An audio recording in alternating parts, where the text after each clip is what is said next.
ಆಕಸ್ಮಿಕ ಬೆಂಕಿಗೆ ಗುಜರಿ ಫ್ಯಾಕ್ಟರಿ ಧಗಧಗನೆ ಹೊತ್ತಿ ಉರಿದ ಘಟನೆ ವಿಜಯನಗರ ಜಿಲ್ಲೆ ಹೂವಿನಹಡಗಲಿ ಪಟ್ಟಣದಲ್ಲಿ ನಡೆದಿದೆ. ಆರಂಭದಲ್ಲಿ ಸಣ್ಣ ಪ್ರಮಾಣದಲ್ಲಿ ಬೆಂಕಿ ಕಾಣಿಸಿಕೊಂಡಿದ್ದು ನೋಡ್ತಾ ಇದ್ದಂತೆ ಇಡೀ ಫ್ಯಾಕ್ಟರಿ ಅಗ್ನಿಗೆ ಆಹುತಿಯಾಗಿದೆ. ಪಕ್ಕದಲ್ಲಿದ್ದ ಪ್ಲಾಸ್ಟಿಕ್ ಹಾಗೂ ಟೈರ್ ಪುಡಿ ಮಾಡುವ ಕಾರ್ಖಾನೆಗೂ ಬೆಂಕಿ ಆವರಿಸಿದೆ. ವಿಷಯ ತಿಳಿದ ಕೂಡಲೇ ಸ್ಥಳಕ್ಕೆ ದೌಡಾಯಿಸಿದ ಅಗ್ನಿಶಾಮಕ ದಳ ಕಾರ್ಖಾನೆ ಒಳಗಿದ್ದ ಕಾರ್ಮಿಕರನ್ನ ರಕ್ಷಿಸಿ ಬೆಂಕಿ ನಂದಿಸಿದ್ದಾರೆ. ಅದೃಷ್ಟವಶಾತ್ ಘಟನೆಯಲ್ಲಿ ಯಾವುದೇ ಪ್ರಾಣಾಪಾಯ ಉಂಟಾಗಿಲ್ಲ. ರಾಮನಗರದ ಪ್ರತಿಷ್ಠಿತ ಟೊಯೋಟಾ ಕಾರ್ಖಾನೆಯ ಶೋರೂಮ್ ಶೌಚಾಲಯದಲ್ಲಿ ಪಾಕ್ ಪರ ಬರಹ ಪತ್ತೆಯಾಗಿದೆ. ಪಾಕಿಸ್ತಾನ ಪರ ಬರಹ ಬರೆದಿರುವ ಕಿಡಿಗೇಡಿಗಳು ಕನ್ನಡಿಗರ ಬಗ್ಗೆಯೂ ಅವಾಚ್ಯ ಪದಗಳಿಂದ ನಿಂದಿಸಿದ್ದಾರೆ.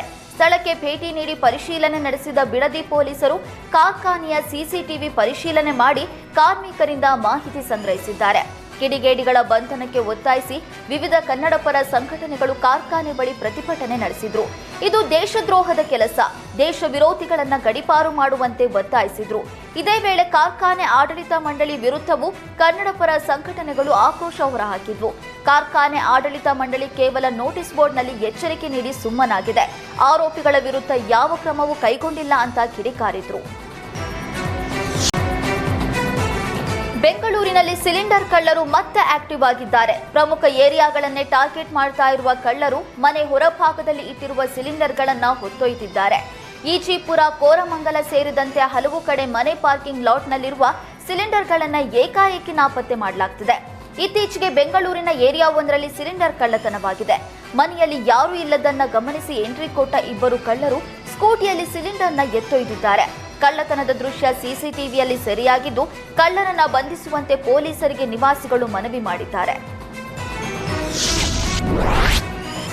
ಬೀದರ್ ಬ್ಯಾಂಕ್ ದರೋಡೆ ಮಾದರಿಯಂತೆ ದಾವಣಗೆರೆಯಲ್ಲಿ ದರೋಡೆಗೆ ಯತ್ನಿಸಿದ್ದ ಯುಪಿ ಗ್ಯಾಂಗ್ಗೆ ಪೊಲೀಸರು ಗುಂಡೇಟು ನೀಡಿದ್ದಾರೆ. ಹೊನ್ನಾಳಿ ತಾಲೂಕಿನ ಅರಬಘಟ್ಟ ಕ್ರಾಸ್ ಬಳಿ ಸಿನಿಮೀಯ ರೀತಿಯಲ್ಲಿ ಪೊಲೀಸರು ಹಾಗೂ ಗ್ಯಾಂಗ್ ಮಧ್ಯೆ ಸಂಘರ್ಷ ನಡೆದಿದೆ. ಬ್ಯಾಂಕ್ ಕಳ್ಳತನಕ್ಕೆ 2 ಕಾರಿನಲ್ಲಿ 8 ಮಂದಿ ದರೋಡೆಕೋರರು ಬಂದಿದ್ರು. ಈ ಬಗ್ಗೆ ಖಚಿತ ಮಾಹಿತಿ ಪಡೆದ ನ್ಯಾಮತಿ ಪೊಲೀಸರು ಕಳ್ಳರನ್ನ ಅಡ್ಡಗಟ್ಟಿ ಬಂಧಿಸೋದಕ್ಕೆ ಮುಂದಾಗಿದ್ದಾರೆ. ಈ ವೇಳೆ ದರೋಡೆ ಗ್ಯಾಂಗ್ ಪೊಲೀಸರ ಮೇಲೆಯೇ ಮಚ್ಚಿನಿಂದ ಅಟ್ಯಾಕ್ ಮಾಡಿದೆ. ದರೋಡೆ ಗ್ಯಾಂಗ್ ದಾಳಿ ಮಾಡ್ತಾ ಇದ್ದಂತೆ ಅಲರ್ಟ್ ಆದ ಪೊಲೀಸರು ದರೋಡೆ ಗ್ಯಾಂಗ್ನ ಮೇಲೆ ಗುಂಡು ಹಾರಿಸಿದೆ. ದರೋಡೆ ಗ್ಯಾಂಗ್ನ ಗುಂಡು ಎಂಬಾತನ ಕಾಲಿಗೆ ಗುಂಡೇಟು ತಗುಲಿದ್ದು ಕಾನ್ಸ್ಟೇಬಲ್ಗೂ ಗಾಯವಾಗಿದೆ.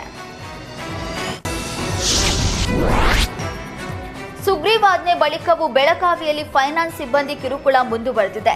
ಖಾನಾಪುರದ ಕೇರವಾಡ ಗುಂಡ್ಯಾನಟ್ಟಿ ಗ್ರಾಮದಲ್ಲಿ ಸಾಲ ವಸೂಲಿಗಾಗಿ ಮನೆಯಲ್ಲೇ ಫೈನಾನ್ಸ್ ಸಿಬ್ಬಂದಿಗಳು ಠಿಕಾಣಿ ಹೂಡಿ ಕಿರುಕುಳ ನೀಡುತ್ತಿದ್ದಾರೆ. ಬೆಳಗ್ಗೆ 8 ಗಂಟೆಗೆ ಮನೆಗೆ ಬರುವ ಫೈನಾನ್ಸ್ ಸಿಬ್ಬಂದಿ ರಾತ್ರಿ 10 ಗಂಟೆವರೆಗೂ ಮನೆಯಲ್ಲೇ ಠಿಕಾಣಿ ಹೂಡಿ ಮಾನಸಿಕ ಕಿರುಕುಳ ನೀಡ್ತಾ ಇದ್ದು ಮಹಿಳೆಯರು ಕಣ್ಣೀರಿಟ್ಟಿದ್ದಾರೆ. 4 ದಿನ ಕಾಲಾವಕಾಶ ನೀಡಿ ಸಾಲ ತೀರಿಸುತ್ತೇವೆ ಅಂತ ಕೇಳಿಕೊಂಡು ಫೈನಾನ್ಸ್ ಸಿಬ್ಬಂದಿ ಮಾತ್ರ ಮನೆಯಲ್ಲೇ ಕೂತು ಸಾಲ ತೀರಿಸುವಂತೆ ಪಟ್ಟು ಹಿಡಿದಿದ್ದಾರೆ. ಹಣ ಕೊಟ್ಟರಷ್ಟೇ ಹೋಗ್ತೇವೆ ಅಂತ ಆವಾಜ್ ಹಾಕಿದ್ದಾರೆ. ಫೈನಾನ್ಸ್ ಸಿಬ್ಬಂದಿ ತಡೆಯುವಂತೆ ಸಾಲಗಾರರು ಸರ್ಕಾರಕ್ಕೆ ಆಗ್ರಹಿಸಿದ್ದಾರೆ.